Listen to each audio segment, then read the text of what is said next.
எவ்வளோ நாள் ஃபேமிலியாக ட்ரிப் போய், ஆனால் இன்றைக்கி நாங்கள் திருவண்ணாமலை போக போகிறோம். ஃபர்ஸ்ட் ரெடி ஆகும்.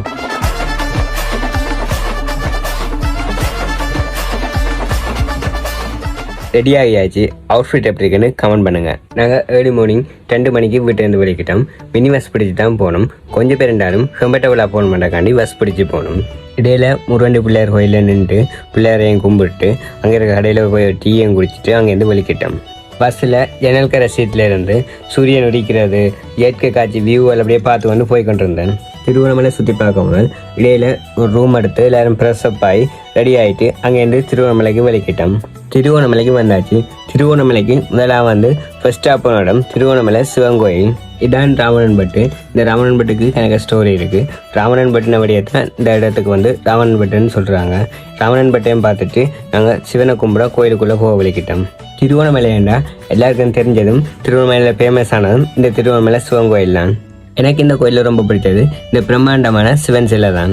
கோயிலுக்குள்ளே போய் சிவனையும் கும்பிட்டு கோயிலை சுற்றி இருக்க இடத்த சுற்றி பார்த்தேன். நான் இப்போ கிட்ட இல்லாமல் ஃப்ரெண்ட்ஸோடு வந்தேன். இப்போ செகண்ட் டைமாக ஃபேமிலியோடையும் திருவண்ணாமலை சுற்றி பார்க்க வந்திருக்கேன். எல்லாம் சுற்றி பார்த்தா பிறகு அங்கே இருக்கிற கடையிலையும் சுற்றி பார்த்துட்டு அங்கேயும் கொஞ்சம் சாமான் வாங்கிட்டு எல்லாருக்கும் நல்ல பசி. திருவண்ணாமலை டவுனுக்குள்ளே ஒரு கடைக்கு போய் எல்லோரும் சாப்பிட போயிட்டோம்.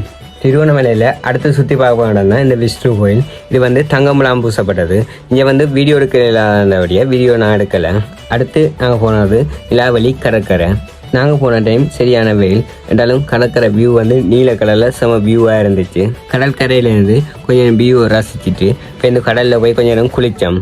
புறாமலைக்கு போகிற ஐடியா இருந்துச்சு. அப்புறம் அந்த பிளான் கேன்சல் ஆகிட்டு எல்லாருக்கும் கடலில் குளித்தபடியே செம பாசி. அப்புறம் ஒரு கடைக்கு போய் சாப்பிட்டு அடுத்ததாக அரிசிமலை கடற்கரைக்கு போயிட்டோம். நாங்கள் அரிசிமலை ஈவினிங் ஆகிடுச்சு. நாங்கள் போன டைம் செம கிளைமேட், மழை வர மாதிரி ஒரு மப்பான கிளைமேட்டும் கடற்கரை வியூவும் சும்மா சொல்கிறதுக்கு வார்த்தையே இல்லை.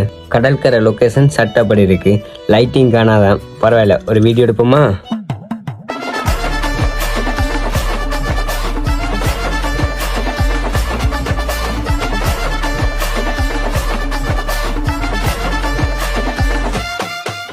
வீடியோஸும் எடுத்துகிட்டு கொஞ்சம் ஃபோட்டோஸும் எடுத்துகிட்டு கடற்கரை கொஞ்சம் நின்று ரசிச்சுட்டு எல்லோரும் திருவண்ணாமலையிலேருந்து ஜெஃப்னா விളിக்கிட்டோம். Bye guys.